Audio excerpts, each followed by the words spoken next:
نحمده ونصلي على رسوله الكريم اما بعد فاعوذ بالله من الشيطان الرجيم بسم الله الرحمن الرحيم ورفعنا لك ذكرك صدق الله العظيم اللهم صل على سيدنا ومولانا محمد وبارک وسلم وصلی علیہ کہ محمد سے وفاتوں نے تو ہم تیرے ہیں، کہ محمد سے وفاتوں نے تو ہم تیرے ہیں، یہ جہاں چیز ہے کیا لوح و قلم تیرے ہیں۔ SB1 نیوز کے پلیٹ فارم سے سیرت النبی کا خوبصورت سلسلہ لے کر حاضر خدمت ہوں۔ ناظرین کرام، ہم یہاں تک پہنچے تھے کہ اس کائنات کی تمام خوبیاں، مجموعہ کمالات اگر کوئی ذات گرامی ہے تو حضرت سیدنا محمد الرسول اللہ صلی اللہ تعالیٰ علیہ وآلہ وسلم کی ذات گرامی ہے۔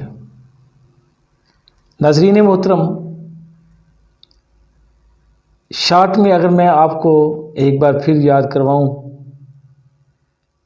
تو وہ یہ ہے کہ رب العالمین نے اس کائنات کو جب وجود بخشا تو سب سے پہلے اللہ کریم نے حضرت سیدنا آدم علیہ السلام کو مبعوث فرمایا۔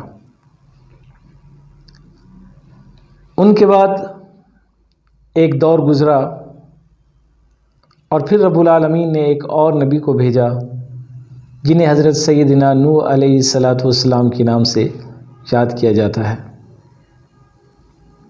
آپ کو ثانی آدم کے لقب سے بھی یاد کیا جاتا ہے۔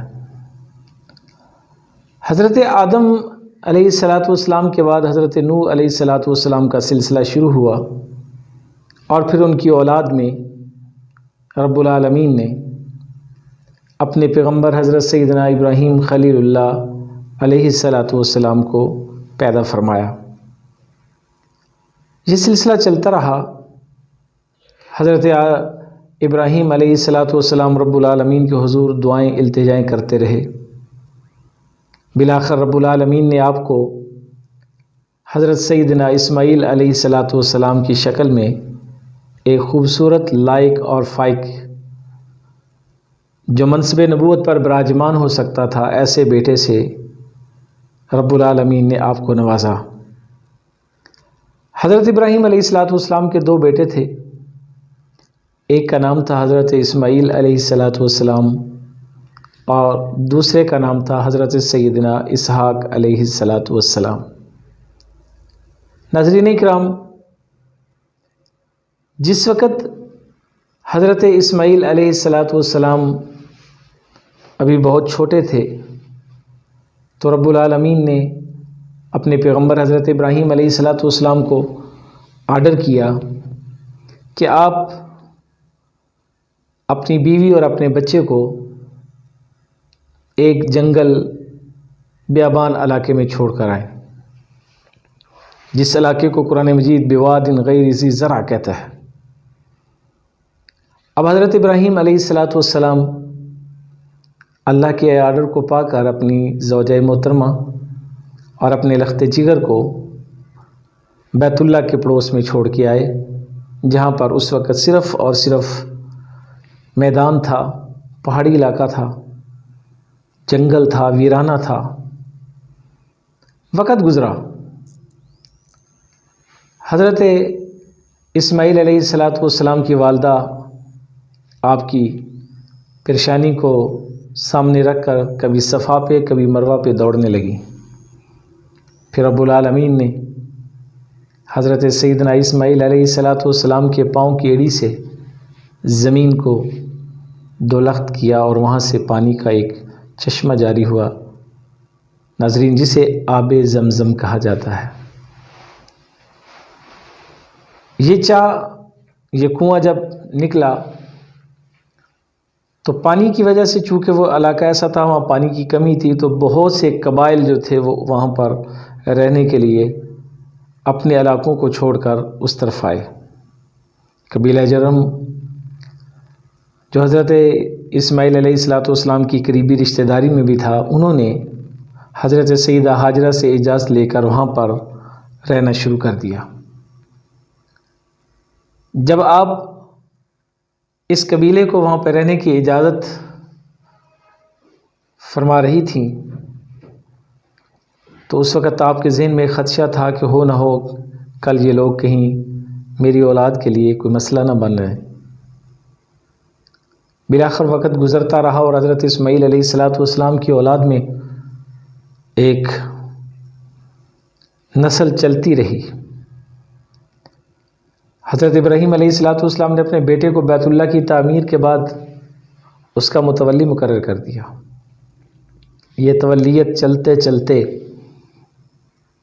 پھر اس قبیلے نے جسے سیدہ ہاجرہ نے اجازت دی تھی، انہوں نے مغروری کے ساتھ وہاں پر آہستہ آہستہ اپنے قدم جمانے شروع کیے اور اس پر قبضہ کر لیا۔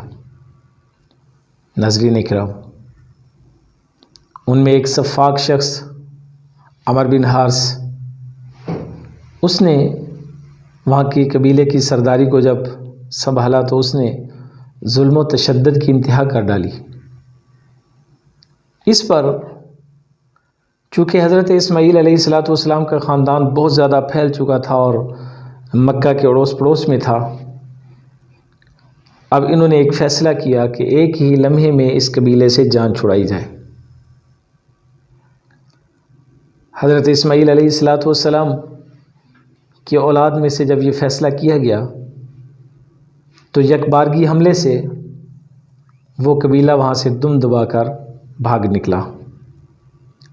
تولیت ایک بار پھر حضرت اسماعیل علیہ السلام کے خاندان میں آئی۔ چلتے چلتے حضرت اسماعیل علیہ السلام کی اولاد کے بہت سے خاندان بن گئے، اور ان خاندانوں میں ایک مشہور خاندان بنو ہاشم سامنے آیا۔ حضرت ہاشم جو حضرت اسماعیل علیہ السلام کی اولاد میں سے تھے، ان کی شادی بنی نجار کے قبیلہ میں ہوئی۔